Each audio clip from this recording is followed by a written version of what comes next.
Professor doctor Chaudhary हाजी शहजाद मकसूद अहमद बसराज झुमरवी। क्या anyone can repeat?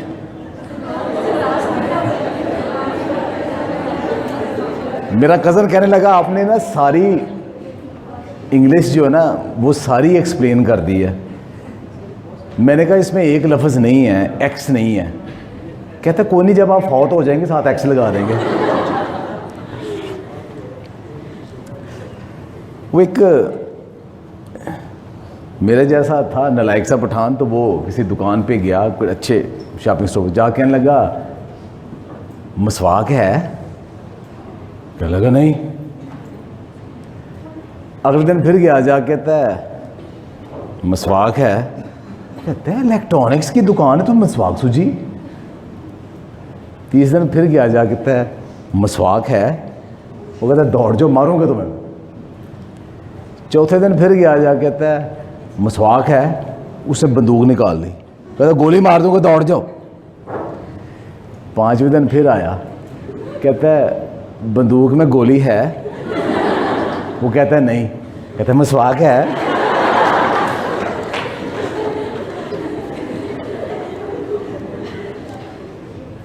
बारहवीं के स्टूडेंट्स को पूछोगे ना क्या बनोगे, कहते हैं टीचर। कहते अच्छा कुछ और क्या बनोगे? टीचर। कहते नहीं भाई और क्या बनोगे आप? कहते टीचर। मैं बंदूक निकाल लेनी मैंने। और भाई टीचर के अलावा भी कुछ है चीज़। यही आज का थीम है हमारा। क्या पुराना और क्या नया दौर। ये बचपन से अधेड़ उम्री तक, बुढ़ापे तक जो सफ़र जाता है। मुन्नू भाई ने क्या खूब कहा था, वो भी खूब दिहाड़े सन, भुख लगदी सी मंग लेंदे सन। वो भी खूब दिहाड़े सन, भुख लगदी सी मंग लेंदे सन। मिल जांदा सी खा लेंदे सन, नहीं सी मिलदा रो पैंदे सन, ते रोंदे रोंदे सौ जांदे सन। ते ये भी खूब दिहाड़े ने, अब उम्र वो आ गई। ये भी खूब दिहाड़े ने, भुख लगदी पर मंग नहीं सकते। ना मिले ते रो नहीं सकते, मिल जावे ते खा नहीं सकते, ना मिले ते रो नहीं सकते, ना रोइए ते सौ नहीं सकते। ये भी खूब दिहाड़े हैं।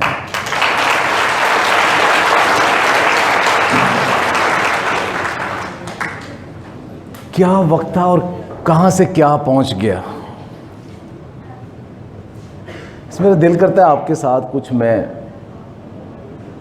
फॉर्मल, इसीलिए मैंने प्रेजेंटेशन नहीं की, कुछ सादा सी सीधी सी आपके साथ बातें करूं। एक नज़म मैं आपके साथ सुनाना चाहता हूं, बड़ी मुश्किल नज़म है। कोई नहीं, साथ साथ मैं तर्जुमा कर दूंगा। कितने लोग मेरी तरह पेंडू हैं आप में से? दो भाई हो जाओ। मैं घर लाहौर आया, मैं तो पिंड आ गया।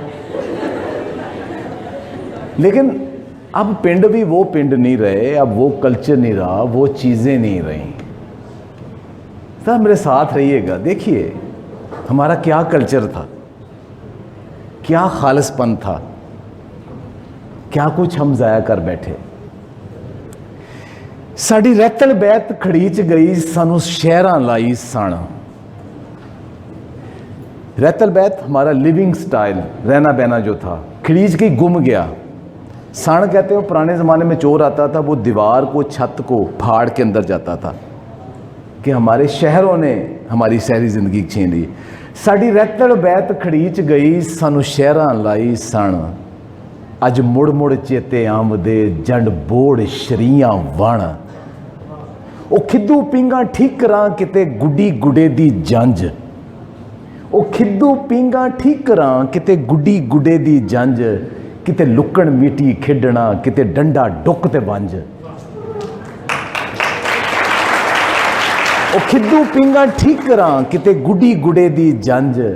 किते लुकण मीटी खेडना, किते डंडा डुक ते वंज। ये मुश्किल गेमें हैं, वो गुली डंडे टाइप गेमें होती हैं। बन टोडे लोहड़ी मंगना, ते घर घर पाना शोर। लोहड़ी क्या होता है कि ज़रूरतमंद, वो पुराने एक वक्त था कि जब बारिश नहीं होती थी ना, तो वो बच्चे जो है ना अपने मुंह के ऊपर ना वो कालक कुलक मल के ना मेरे जैसा मुंह करके, तो वो लोगों के घरों में नाक करके तो वो मांगते थे चीज़ें। तो जब वो चीज़ें मांगते थे तो उसके बाद ना फिर वो गली में आके ना वो अड्डियाँ रगड़ देते थे कि मीह पै। बन ढोडे लोहड़ी मंगना ते घर घर पाना शोर, वो अड्डियाँ गोडे रगड़ना मीह पैना जोरो जोर। वो सांझा छप्पड़ पिंड दा जिथे पशु नवाए रज, पशु जानवर नूं कहते हैं। वो सांझा छप्पड़ पिंड दा जिथे पशु नवाए रज, वो एक दूजे नूं डोबना फिर भाजो भाईया भज। वो सांझा छप्पड़ पिंड दा जिथे पशु नवाए रज, वो एक दूजे नूं डोबना फिर भाजो भाईया भज। वो मावां दा घरे उड़ीकना ते भैणां दा करने ते कहते चाव करना। वो मावां दा घरे उड़ीकना ते भैणां दा करने ते, वो गभरूआं कौडी खेडनी ते रज रज खाने घे। मुटियारां विच तरिंजणी किचन, मुटियारां जवान लड़कियां, आप तो खैर बुजुर्ग हो सारी। मुटियारां विच तरिंजणी ते गभरू विच मैदान, मुटियारां विच तरिंजणी ते गभरू विच मैदान। वो पग्गां शिमले वालियां, वो भरिया वो प्रधान। वो पुत्तर देश पंजाब दे जिन्हां कदे न तोड़े मान, वो पुत्तर देश पंजाब दे जिन्हां कदे न तोड़े मान। सज्जणा तू जिंद नूं वारना ते वीरां तू वारनी जान। ये रैतल देश पंजाब दी असी दित्ती मनो वसार, भूल बैठे। ये रैतल देश पंजाब दी असी दित्ती मनो वसार। असी इंज वसेबा बदलिया कि गए पिछोकड़ हार। वसेबा कहते हैं अपना इलाका। ये रैतल देश पंजाब दी असी दित्ती मनो वसार। असी इंज वसेबा बदलिया कि असी गए पिछोकड़ हार। हुण की हुकियां दा गुड़कना, की हिकणे डंगर डोर। असी आपे आप नूं लुटिया, असी आपे ही अपने चोर।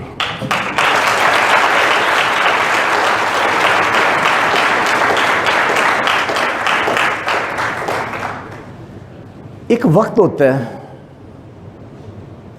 जब ग्रूमिंग की तरफ जा रहे हैं, बढ़ रहे हैं, बड़े हो रहे हैं। तो अगर कोई मैं कह दूं ना पेंडू, गाली समझते हैं, इसने मुझे पेंडू कह दिया। घरों में लड़ाई, बच्चे बहन भाई मुझे क्यों लड़ रहे हो, इसने मुझे पेंडू कह दिया, मैं इसको पेंडू नजर आता हूं। पेंडू गाली बन जाती है। पिंड में रहते हुए भी पेंडू को पेंडू कह दो, वो समझता है कि मेरे साथ जाती हो गई। वो पेंडू कहना ना पसंद नहीं करता। हम ये समझते हैं कि पेंडू का मतलब है कि तहजीब से आ रही है, गंवार है, जाहल है, रिसोर्सेज से दूर है।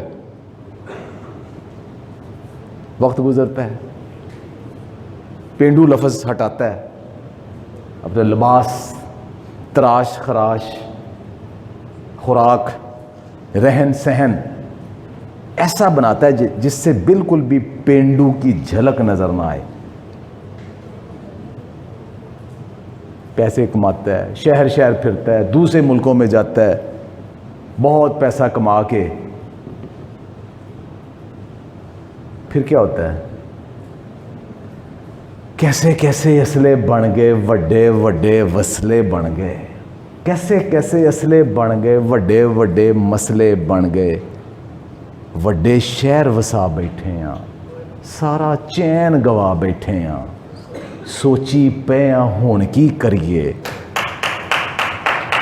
रिज़्क सियासत इश्क कविता, रिज़्क सियासत इश्क कविता, कुछ भी खालस रहन न दिता, दुध विच सिरका पा बैठे हाँ, सोची पे हुण की करिए।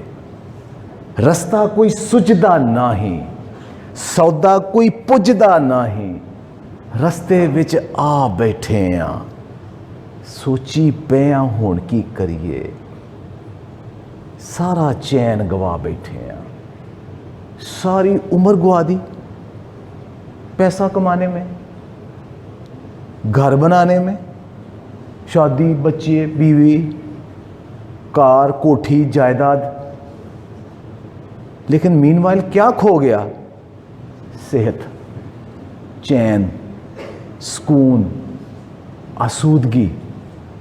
लैपटॉप, मोबाइल, नेट हर वक्त चल रहा है, टेंस, सुकून नहीं है, सारा चैन गवा बैठे हैं। अब वो सारी उम्र जो पैसा कमाया था वो लगा के दोबारा उस सुकून के मुतलाशी हैं, उस सेहत के मुतलाशी हैं, उस आसूदगी के मुतलाशी हैं, लेकिन नहीं मिलता। अब दिल करता है मुझे कोई पेंडू कहे।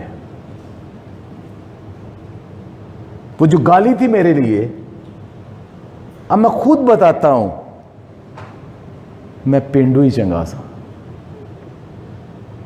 उस पिंड में क्या था? सुकून था, सूदगी थी, खालस खुराक था, सेहत थी। फिर कभी मैं विलेज रेस्टोरेंट में जाके साग खा के पिंड तलाश करता हूं, कभी मैं घर में एक छाबा या चंगेर टांग के पिंड तलाश करता हूं, कभी को घड़ा या को प्याला पुराने कोने खदरों से निकाल के रख के उस शहर के अंदर मैं पिंड तलाश करता हूं, लेकिन वो नहीं मिलता। सारा चैन गवा बैठे हैं। हुण सोची पे हैं हुण की करिए। आज का जो हमारा टॉपिक है ये उसी का थीम है। सारा ये सारा थीम उसी का है। और आप लोगों के लिए मैं एक आइडिया दे रहा हूं। वैसे किसी कुड़ी ने कहो ना तेरी फोटो बहुत चंगी आई है, वधिया आई, पर तेन मैं देनी नहीं, वो था मर जाती। मैं कहा मेरे को एक ऐसी चीज़ है जो ऐसे रंग गोरा करती, तो मैं दसनी है। मेरे पास आइडिया जो मैं आपके साथ है, चलिए शेयर कर देता हूँ कि आप क्या कर सकते हैं। अल्हम्दुलिल्लाह माशाल्लाह, जैसे वीसी साहब ने बताया कि हम बड़ी तरक्की की है पोल्यूशन में, हमने बहुत आगे बढ़ गए हैं। पोल्यूशन माशाल्लाह बहुत आगे हैं पोल्यूशन में हम। बीमारियों में भी, कुछ बीमारियों में भी अब दुनिया में बहुत आगे चले गए हैं। किन बीमारियों में? ब्लड प्रेशर, डायबिटीज़, जोड़ों के दर्द, घुटने, पेट खराब, हेपेटाइटिस, ये दुनिया में हम आगे पहुंच गए इन बीमारियों में, बहुत आगे पहुंच गए हम बीमारियों में। आपके घरों के अंदर जो आपके पेरेंट्स और बड़े हैं, उनमें से कितने शुगर में, ब्लड प्रेशर में, या जोड़ों के दर्द में, कोलेस्ट्रॉल में, दिल के अमराज में, कितने लोग जिनके बुजुर्ग मुब्तला हैं? तो हाथ खड़े करें ना। तकरीबन सब। और मैं आपको लिख के गारंटी से देने लगा हूं, आप भी होने वाले हैं। भाई ये वैसी बात है ना, बुलिया सी मरना नहीं, गोर पे आ कोई होर, अजी नहीं मरना, ना ना ना ना ना ना, अजी तो कुछ 600-700 साल जिंदगी लिखवा के आए हैं। जैसे वो हुए हैं ना, वो तो हुए हैं 60-70 में, आप माशाल्लाह 35-40 में हो जाओगे इनमें। आप में से कितने जो कहें मेरे दांत बड़े मजबूत, मैं अभी गन्ना चूस ली खून नहीं निकलेगा, मैं अभी अखरोट तोड़ता हूँ तो ऐसे ऐसे टूटेगा, ऐसे बादाम तोड़ लेता हूँ। कितने जो कहें मेरे दांत इतने मजबूत हैं? कौन है आप में से जो कहे कि सारा दिन जितना मर्जी काम कर ले, जितनी मर्जी ट्रैकिंग हो जाए, जितने मर्जी काम हो, सारा दिन मैं करूँ, मुझे थकावट ही नहीं होती? जवानी में थकावट का क्या काम? वो जवानी नहीं है जिसमें थकावट का। इसका मतलब है कि विगर लूज कर चुके हैं भैया, आप स्टार्ट हो गया काम, मुबारक हो, काम स्टार्ट है। जो लोग 70-80 तक अपनी लाइफ एंजॉय करते हैं, वो लाइफ क्या आप चाहेंगे कि वो वाली लाइफ अब सिर्फ 30-35 के बाद आपका डिक्लाइन शुरू हो जाए, वेरी स्ट्रॉन्ग डिक्लाइन शुरू हो जाए, और उसके बाद आप डॉक्टरों और दवाइयों के मरहूने मिन्नत हो जाएं आप? क्या हल है इसका? उसका हल है हेल्दी लाइफस्टाइल। अब दोबारा हम गांव में तो नहीं जा सकते, लेकिन गांव टूरिज्म हम कर सकते हैं। उस गांव की जो खालिसपन चीज़ें थी, जो सेहत बख्श चीज़ें थी, वो लेके आ सकते हैं हम। अब हर बंदा, उसको एहसास दिलाने वाली बात है कि भाई तुम्हारे पास थोड़े दिन है, इससे बचना है तो आपको कुछ चीज़ें चाहिए। क्या चीज़ें? मैं आपको चार, पहले खुराक की बात करते हैं, सबसे पहले वहां पे आते हैं। चार चीज़ें हम क्या खाते हैं? सबसे पहले फूड। फूड हम क्यों खाते हैं? कोई बताएगा? खाना हम क्यों खाते हैं? एनर्जी के लिए, और हमें जिंदा रहना है, हमारे जिस्म के लिए, पेट भरना है, उसके बगैर गुजारा नहीं है। वो फूड है जो आप सारा दिन खाते हैं। मेडिसिन क्या है? मेडिसिन क्या होती है? कि आपको ज़ाहिर है कोई बीमारी हो गई, कोई पैथोजन का अटैक हो गया, कोई डिजीज़ आ गई, उसके अगेंस्ट मसलन कोई आपको बैक्टीरिया आ गया तो आपको एंटीबायोटिक चाहिए। कोई सोजश हो गई, इन्फ्लेमेशन हो गई, एंटी इन्फ्लेमेटरी चाहिए, दर्द कुछ चाहिए, किसी, वो मेडिसिन हैं। एक क्या खुराक जो खाना है आपने भाई, दूसरी क्या मेडिसिन, कि आपको कुछ बीमारी लाहक हो गई है, उससे बचने के लिए आपने मेडिसिन डॉक्टर ने प्रिस्क्राइब की। कभी सप्लीमेंट का नाम सुना है? अच्छा, आप में से कोई लेता होगा calcium supplement, vitamin D supplement, ठीक है, विटामिन ए सप्लीमेंट। सप्लीमेंट वो क्या होते हैं? ये तीसरी चीज़ है सप्लीमेंट। वो ये होता है कि आपकी खुराक जो नॉर्मल खुराक थी वो कम है, वो आइडियल नहीं थी, उसमें कोई चीज़ कमी रह गई जिसकी वजह से आपके जिस्म के अंदर कोई कमज़ोरी, कोई बीमारी आ रही, तो अब आपको वो सप्लीमेंट चाहिए। कोई विटामिन सी का ले रहा है वो, और कोई विटामिन डी ले रहा है, कोई विटामिन ए ले रहा है, कैल्शियम सारी कौम ले रही, वो सप्लीमेंट। उसके ऊपर लिखा होता है कि इसके अंदर जी 800 मिलीग्राम कैल्शियम है, 500 मिलीग्राम विटामिन सी है, इसके अंदर 1000 विटामिन ए है, लाइक फलां फलां फलां, बाजार के ऊपर। वो सप्लीमेंट है। सप्लीमेंट सिंथेटिक भी हो सकते हैं और नेचुरल भी हो सकते हैं। अब वो जो सप्लीमेंट है उसके ऊपर जो लिखा होता है, क्या वो सारा उसके अंदर होता है? अब उसके ऊपर लिखा हुआ है एक टेबलेट के ऊपर कि इसके अंदर 500 मिलीग्राम विटामिन सी है, तो क्या उसके अंदर 500 मिलीग्राम अवेलेबल होता है? डॉक्टर कहते हैं 50-60 से ज़्यादा नहीं होता, अवेलेबल ही नहीं, आप ले भी रहे हैं। तो इसका हल एक, फिर आप जैसे साइंटिस्टों ने सोचा है, वो है फूड सप्लीमेंट। फूड सप्लीमेंट कि आप ऐसी खुराक अपनी रूटीन की खुराक के साथ इजाफा कर लें, ऐड कर लें, जो कि आपको जो डेफिशिएंसीज रह गई हैं उनको पूरा कर दे, उसको फूड सप्लीमेंट कहते हैं। वो आप खाएंगे तो आपका जिस्म में वो जो कमी है वो काफी हद तक वो पूरी हो जाएंगी। और चूंकि ये कुदरती हैं तो इनके अंदर अवेलेबिलिटी भी बहुत ज़्यादा होती। तो चार चीज़ें मैंने आपको बताई, फूड, मेडिसिन, सप्लीमेंट और फूड सप्लीमेंट। अरस्तु का नाम कभी सुना है? उसने कहा था कि आइडियल लाइफ ये है कि आपकी जो खुराक है वही आपकी दवा बन जाए, कि आपकी फूड ही आपकी मेडिसिन बन जाए। आपकी फूड के अंदर ही आप इतनी डाइवर्सिफाइड करें कि वो मेडिसिन की ज़रूरत ना रहे।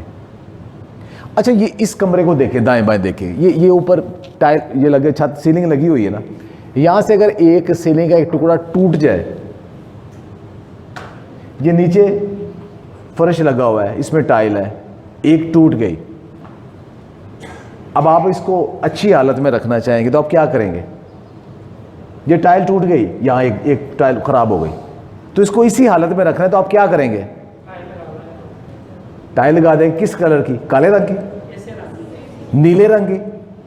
अगर ईंटें लगा दें यहाँ पे, अगर टाइल की जगह आप कहें कि मेरे पास टाइल नहीं है, आप यहाँ 2-3 ईंटें लगा दें, यहाँ ये टूट जाए, क्या वो इसी शेप में रह सकेगा?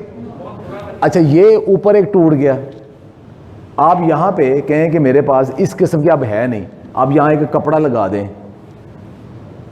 तो ये अच्छा लगेगा? तो अगर इसको इसी हालत में रखना है, पर्दा फट गया है तो वहाँ पर्दा फट गया तो आप बजाय कि सेम उसी कलर का लेके आए, आप वहाँ से वो टोटे टाटे थोड़े से लगा के वो कर लें। कारपेट फट गया है, अब कारपेट फटा है, आप उसको फटा ही रहने दें तो अच्छा लगेगा? या सेंटर से कारपेट फट गया गुजर के, आप या तो पूरा पीस बदलेंगे इसी कलर का। तो अगर यहाँ पे आपको दरी थोड़ी सी बिछा दें, अगर इस कमरे को आपने ओरिजिनल हालत में और इसी हालत में रखना है तो आपको मुसलसल इसकी मेंटेनेंस करना पड़ेगी। अच्छा, क्या आप समझते हो कि आपका जो जिस्म है इसमें ये जो बन गया है, अब इसकी अगर टीलें और चूलें और बाकी टूटनी शुरू हो जाए तो उसकी जगह आप टाकियाँ और टोटके लगाना शुरू कर दें तो क्या हो जाएगा जिस्म को? आपकी जो बॉडी है ये अंडर ट्रांसफॉर्मेशन है। कभी सुना है आपने कि जो एक दफ़ा ब्लड दे देते हैं तो कितने दिनों बाद, कितने घंटों बाद दोबारा आपकी जिस्म दोबारा बना के पूरा कर लेता है? किसी को अंदाज़ा हो कि आप ब्लड डोनेट करते हो, आपकी फैमिली में किसी को ज़रूरत है, आप ब्लड देते हो तो वो कितने अरसे बाद पूरा हो जाता है? चले 3 मंथ में कंप्लीट उसकी वो सेफ पीरियड है। अदरवाइज 72 आवर्स में नंबर ऑफ सेल्स पूरे हो जाते हैं, 72 आवर्स में नंबर ऑफ ब्लड सेल पूरे हो जाते हैं। लेकिन वो कहते हैं 3 माह बाद दोबारा खून ना दें ताकि वो सारी उसकी डेफिशिएंसी पूरी हो जाए। मुंह के अंदर जो स्किन, मुंह के अंदर वाली जो लाइनिंग है, ये 4 से 6 घंटे में अगर निकल जाए रिप्लेस हो जाती। बॉडी के अंदर भी, स्किन के अंदर भी कोई चीज़ थोड़ी सी अगर कहीं से कट फट जाए, 1 दिन के अंदर अंदर रिप्लेस हो जाती। अच्छा, आपकी आंख की पुतली है, ये दिल है, फेफड़े हैं, दिमाग है, उनके सेल भी ख़त्म हो जाते हैं तो वो भी रिप्लेस तो होते होंगे ना? वो भी रिप्लेस होते हैं सालों बाद। कोई चीज़ घंटों बाद रिप्लेस हो गई, कुछ सालों बाद रिप्लेस हो गई, वो ख़त्म हो जानी और दोबारा बननी। यानी आपका जिस्म भी ऐसे ही है जैसे सांप की वो कैंचली सुना है ना, वो पूरी उतार के नहीं बन जाती, आपका जिस्म भी ऐसे ही है। कुछ चीज़ें फ़ौरन, कुछ अरसे बाद, कुछ घंटों में, कुछ महीनों में, कुछ हफ्तों में, कुछ सालों में सारी रिप्लेस हो रही। तो आप समझते हो कि आपकी आंख की पुतली जैसा खूबसूरत वो डेला के अंदर सेल ख़त्म हो गया, ये दिमाग का सेल है वो दोबारा बनना है, और अब खाली रोटी खा के समझो कि वो बन जाएगा। उसको वो सारे लवाजमात चाहिए। अगर आप सारे लवाजमात, सारे न्यूट्रिएंट्स और विटामिन्स साथ साथ बॉडी को देते जाए, उसका क्या नतीजा होगा कि जैसे ये कमरा मुसलसल रिपेयर कर रहे हो तो ओरिजिनल हालत में रहेगा ना। अगर नहीं मुसलसल रिप्लेस कर रहे तो इस कमरे की क्या हालत हो जाएगी? कुछ सालों के बाद ख़राब, खस्ता हालत, टूट फूट का शिकार। और इसकी पहली निशानी पता क्या है कि जब आपकी मुकम्मल रिपेयर नहीं होती, आपको थकावट हो जाती है। तो जो ये कहता है ना कि दिन में कुछ काम करने के बाद आपको थकावट हो जाती है, इसका मतलब आपकी रिप्लेसमेंट एनर्जी की पूरी नहीं हो रही। फ़ौरन सीज़न चेंज होता है, आपको नज़ला लग जाता है, फ़ौरन को फूड खाई आपका पेट ख़राब हो गया, थोड़ा सा चले घुटनों में दर्द हो गया, किसी को Aahista Aahista blood pressure, sugar, क्योंकि कमी है जिस्म के अंदर, बीमारियों का शिकार, हड्डियां कमज़ोर। साड़ियाँ सारियाँ अम्मियाँ चाचियाँ ताइयाँ एक लत्त जनूब नूं एक शमाल नूं, गोडे ढिले, टांगा चलांदियां फिरदियां बेचारियां सारी, सब कमज़ोर। ट्रांसफॉर्मेशन अगर पूरी नहीं देनी, सब बीमार। अगर मुकम्मल देनी है तो फिर वो बेहतरीन हालत में रहेगा। क्या करेंगे फिर आप? ये पूरी कौम का ये मसला है। पूरी कौम सिंथेटिक फूड के ऊपर लगी हुई है, केमिकल वाली फूड के ऊपर लगी हुई है, पॉइजन्स वाली फूड के ऊपर लगी हुई है। वॉक एक्सरसाइज का टाइम नहीं किसी के पास।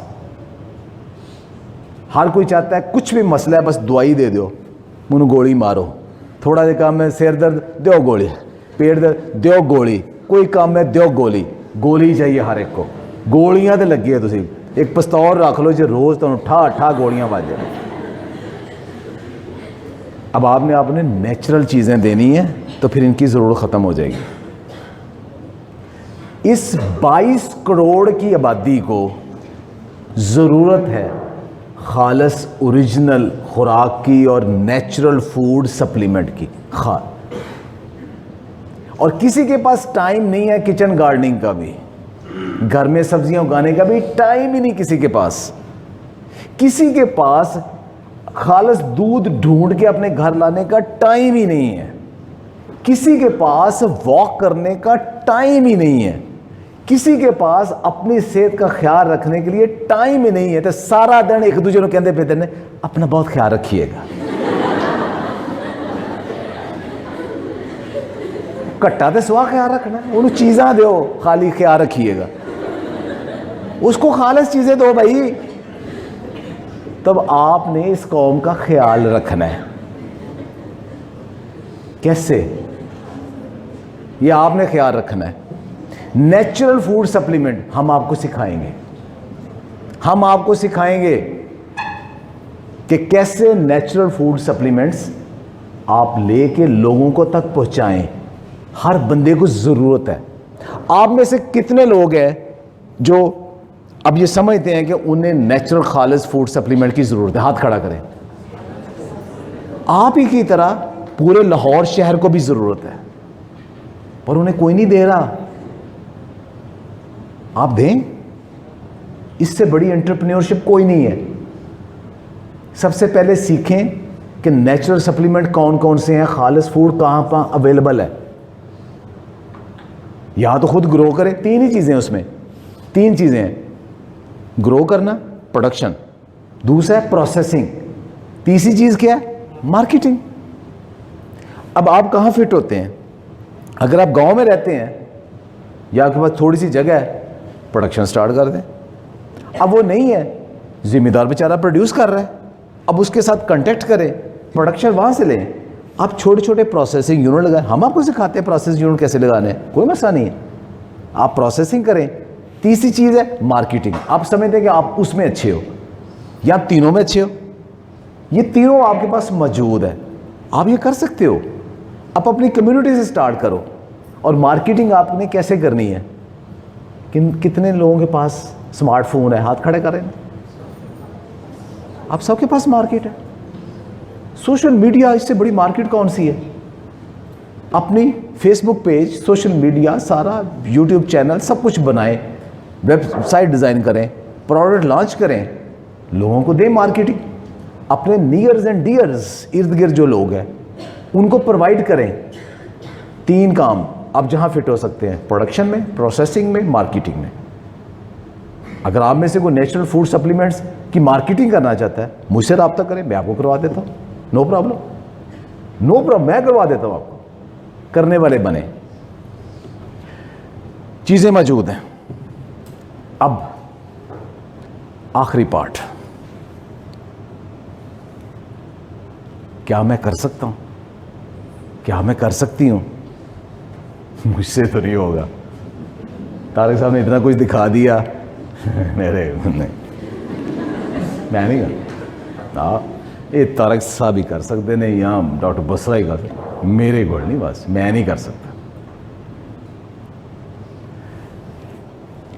क्या फ़र्क पड़ता है? एक एग्जांपल देता हूं मैं आपको कि फ़र्क क्या पड़ता है। आप कहते हैं फ़र्क नहीं पड़ता। अमेरिका में एक वक्त था कि गोरे सिर्फ ट्रेन और बसों में वही बैठ सकते थे, काले या तो अलाउड ही नहीं थे, या अगर होते भी थे उन्हें खड़ा रहना पड़ता था। रेसिज्म। काले लोगों को इजाजत नहीं थी कि सीट है तो वो बैठ जाए, वो खड़े रहते थे। डिस्क्रिमिनेशन थी।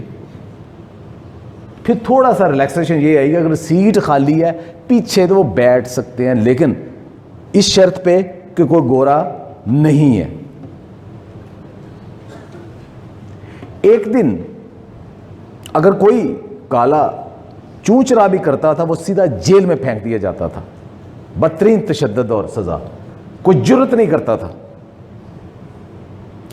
एक दिन एक 45 साल कमजोर सी काली औरत बस में बैठी हुई थी, तो एक गोरा एक स्टाफ में बस में एंटर हो गया। सारी बस ने फौरन उसको देखा कि अब ये फौरन खड़ी हो जाएगी और वो बैठ जाएगा।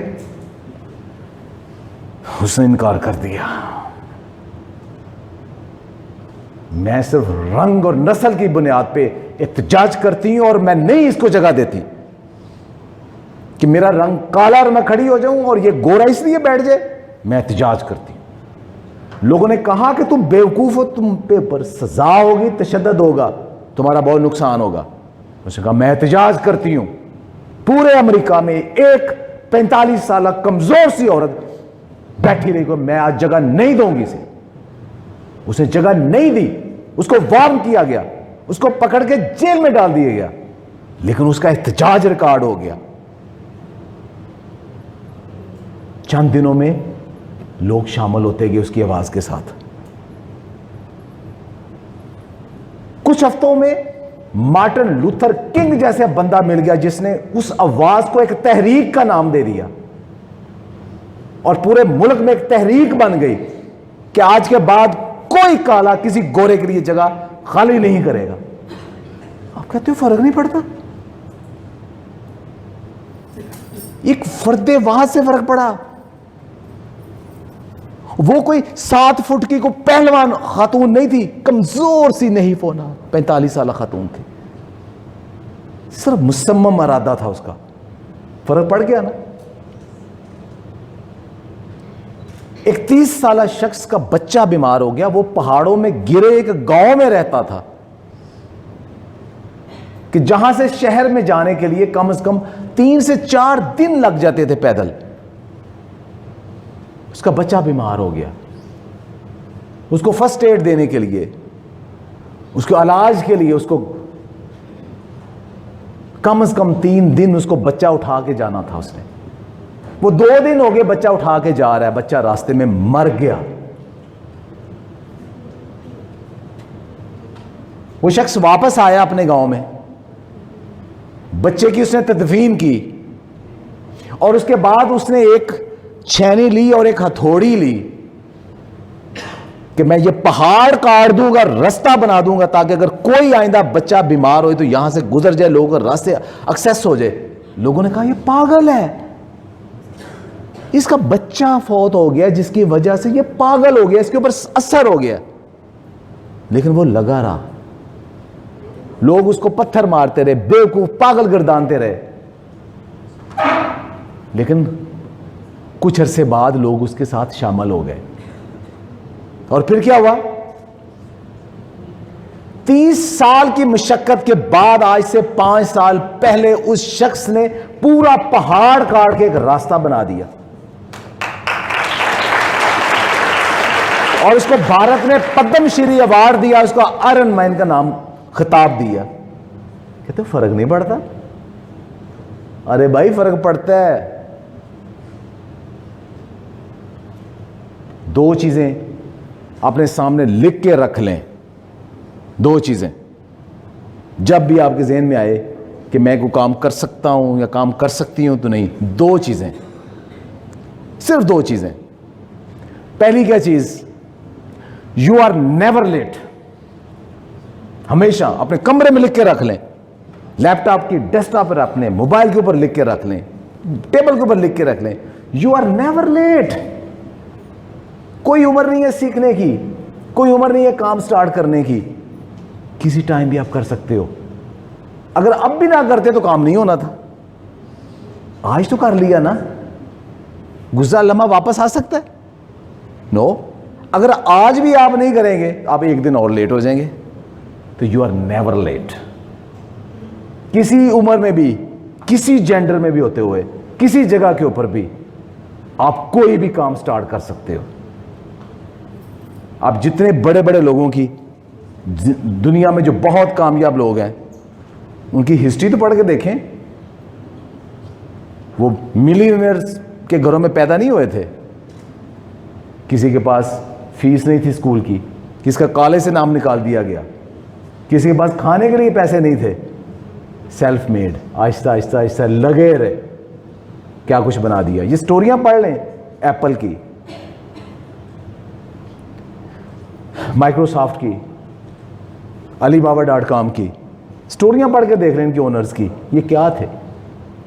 ये पाकिस्तान में जो ख़ानदान है बड़े बड़े, सारा फलाना फलाना फलाना, जो बिज़नेस की बड़ी बड़ी इंडस्ट्रीज़ हैं, ये मंशा ग्रुप, फलाना फलाना, मलक रियाज का नाम सुनते हैं आप, देखें कहाँ से बंदे स्टार्ट हुए थे। साइकिलों पे, रेडियो पे काम स्टार्ट किए थे, कहाँ पहुँच गए। So you are never late. जब भी आप स्टार्ट कर दो। कितने लोगों ने शेख सादी का नाम सुना है? 40 साल की उम्र में शेख सादी बाकायदा मदरसे गए पढ़ने के लिए। 40 साल तक उन्होंने तालीम बाकायदा हासिल नहीं की थी। 40 साल की उम्र में। आप लोगों में से अक्सर लोग 40 पे नहीं, बाकियों ने 40 साल होना ही नहीं, आपने तय किया हुआ। वो थी ना, वो दो कुड़ियाँ आपस गल्ला कर दी, कहने कि ब्याह कदों करना है, कहनी मैं ना 25 साल की उम्र शादी करांगी। दूसरे ने क्या, मैं उन्नी देर 25 का ही नहीं होना जिन देर शादी नहीं करनी।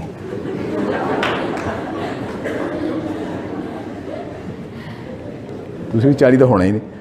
शेख सादी 40 साल की उम्र में पहली दफ़ा मदरसे गए और आज तक उनके हम विजडम की बातें एक दूसरे को सुनाते हैं। किसी उम्र में भी स्टार्ट कर सकते हैं, कभी भी स्टार्ट कर सकते हैं। तो एक ये लफ्ज़ आपने नहीं बोलना, यू आर नेवर लेट। और दूसरा लफ्ज़ क्या है? I can do it, I can do it, मैं कर सकता हूं। ये दो लफ्ज़ बस मेरी तरफ से टेक होम मैसेज आपके लिए, दो अल्फाज है। आइडियाज़ आपको तारिक साहब ने इतने दे दिए, बिकते आइडियाज़ ही हैं। मैं आपको क्या आइडिया दे रहा हूँ? अब ये नहीं आइडिया तुसी उठो कि मैं मोबाइल 3310 बेचना है, वो भाई पुराना हो गया, अब टेक्नोलॉजी नहीं लाओ। लेकिन अब आइडिया क्या है? पूरी कौम बीमार है, उसको सेहत बहाल करनी है, उसको एंटरटेनमेंट देनी है, उसको एनर्जी देनी है, उसको खुशहाली देनी है, उसको सेहत देनी है। और उसके लिए आपने अच्छा इन्वायरमेंट, टूरिज़म, अच्छी फूड, बेहतरीन उसके घर तक पहुँचानी, वो करने जोगा नहीं है। आप बॉटनिस्ट, आप उसको करके दे सकते हो। वेजिटेबल्स उसके घर में खुद ग्रो करके दे सकते हो, प्रोवाइड करके दे सकते हो, प्रोसेस करके दे सकते हो, मार्केटिंग कहीं से लेके करके दे सकते हो, एंटरप्रेन्योरशिप से के। और ये सदका जारी है, इस पूरी कौम को आपने खुशो खुरम करना है। अल्लाह ताला आपको भी बहुत खुश रखे। एंड पे मुन्नू भाई की एक नज़म, जो पुरानी नज़म, अब इतनी दफ़ा मुन्नू भाई ने नहीं पढ़ी होगी जितनी दफ़ा वो शायद मैंने पढ़ी है, तो मेरी आपकी मोटिवेशन के लिए ना, की होया है कुछ नहीं होया, की होया है कुछ नहीं होया, की होएगा कुछ नहीं होना, की हो सकता है कुछ ना कुछ तो होंदा ही रहिंदा है, पर जो तू चाहना है वो नहीं होना, हो नहीं जाता, करना पैंदा है। इश्क समुंदर तरना पैंदा है, हक की खातर लड़ना पैंदा है, दुख भी सुख लिए जरना पैंदा है, तो जीवन दे लिए मरना पैंदा है। हो नहीं जाता, करना पैंदा है। बहुत शुक्रिया।